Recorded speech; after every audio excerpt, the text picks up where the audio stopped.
सियावर रामचंद्र की जय। प्रिय भक्तों, आज हम रामायण के अयोध्या कांड में दोहा संख्या नंबर 142 से आगे पढ़ेंगे।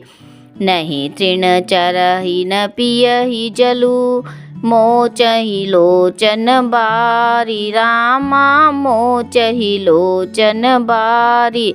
व्याकुल भय निषाद सब, रघुबर बाजी निहारी। सियावर राम जय जय राम, मेरे प्रभु राम जय जय राम। इस दोहे में घोड़ों की दशा का वर्णन किया गया है कि किस प्रकार घोड़े श्री रामचंद्र जी को ना देख कर दुखी हैं। इस दोहे का अर्थ है वे न तो घास चरते हैं न पानी पीते हैं, केवल आंखों से जल बहा रहे हैं। श्री रामचंद्र जी के घोड़ों की इस दशा को देखकर सब निषाद व्याकुल हो गए। धरी धीर जू तब कहई निषादु, अब सुमंत्र परिहरहु विषादु। तुम पंडित परमारथ ज्ञाता, धरहु धीर लखी विमुख विधाता। इन चौपाइयों का अर्थ है तब धीरज धरकर निषाद राज कहने लगा, हे सुमंत्र जी, अब विषाद छोड़िए। आप पंडित और परमार्थ के जानने वाले हैं, विधाता की प्रतिकूल जानकर धैर्य धारण कीजिए। विविध कथा कही कही मृदुबानी, रथ बैठा रे बर बस आनी।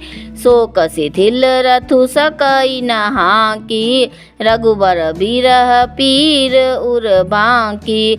इन चौपाइयों का अर्थ है कोमल वाणी से भांति भांति की कथाएं कहकर निषाद ने जबरदस्ती लाकर सुमंत्र को रथ पर बैठाया, परंतु शोक के मारे वे इतने स्थिर हो गए कि रथ को हाँक नहीं सकते। उनके हृदय में श्री रामचंद्र जी के विरह की बड़ी तीव्र वेदना है।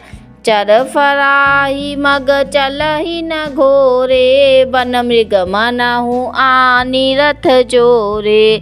अडू की परहि फिरी हेरी पीछे, राम वियोगी बिकल दुख तीछे।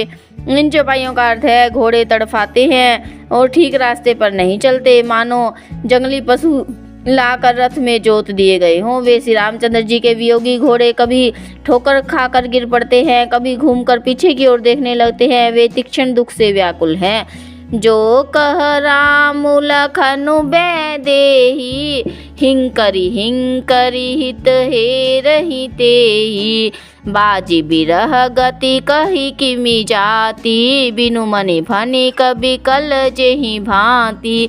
इन चौपाइयों का अर्थ है जो कोई राम लक्ष्मण या जानकी जी का नाम ले लेता है, घोड़े ही कर उसकी ओर प्यार से देखने लगते हैं। घोड़ों की विरह दशा कैसे कही जा सकती है? वे ऐसे व्याकुल हैं जैसे मणि के बिना सांप व्याकुल होता है।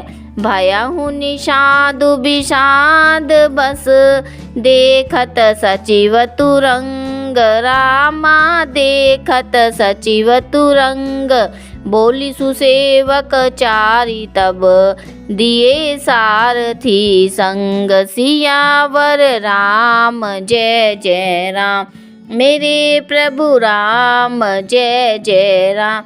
इस दोहे का अर्थ है मंत्री और घोड़ों की यह दशा देखकर निषाद राज विषाद के वश हो गया। तब उसने अपने 4 उत्तम सेवक बुलाकर सारथी के साथ कर दिए।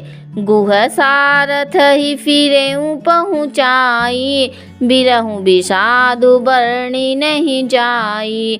चले अवध ले ही रथ ही निषादा, होई छन ही छन मगन विषादा। निषाद राज गुह सारथी को पहुंचाकर विदा करके लौटा। उसके विरह और दुख का वर्णन नहीं किया जा सकता। वे चारों निषाद रथ लेकर अवध को चले। सुमंत्र और घोड़ों को देख देख कर वे भी क्षण क्षण भर विषाद में डूब जाते थे। सोच सुमंत्र बिकल दुख दीना, धिग जीवन रघुबीर बहीना।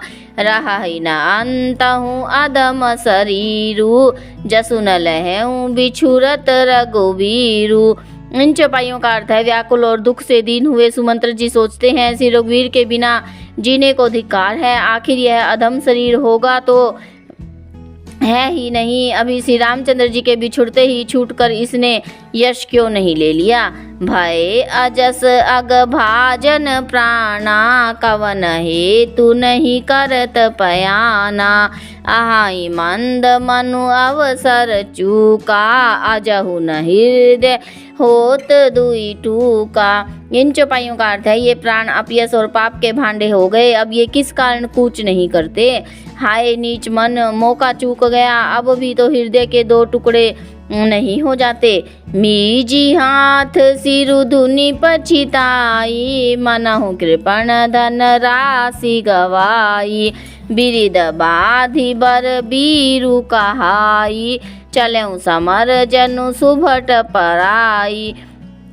सुमंत्र हाथ मल कर और सिर पीट पीट कर पछताते हैं, मानो कोई कंजूस धन का खजाना खो बैठा हो। वे इस प्रकार चले मानो कोई बड़ा योद्धा वीर का बाना पहनकर और उत्तम सूरवीर कहलाकर युद्ध से भाग चला हो।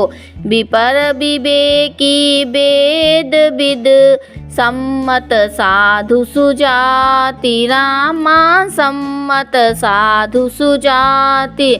जिमि धोखे मद पान कर, सचिव सोचते ही भांति। सियावर राम जय जय राम, मेरे प्रभु राम जय जय राम। इस दोहे का अर्थ है, जैसे कोई विवेकशील वेद का ज्ञाता, साधु सम्मत आचरणों वाला और उत्तम जाति का ब्राह्मण धोखे से मदिरा पी ले और पीछे पछतावे, इसी प्रकार मंत्री सुमंत्र सोच कर करके पछता रहे हैं। सियावर रामचंद्र की जय, कथा विसर्जन होत है। सुनो वीर हनुमान, राम लखन और जानकी, सदा करे कल्याण।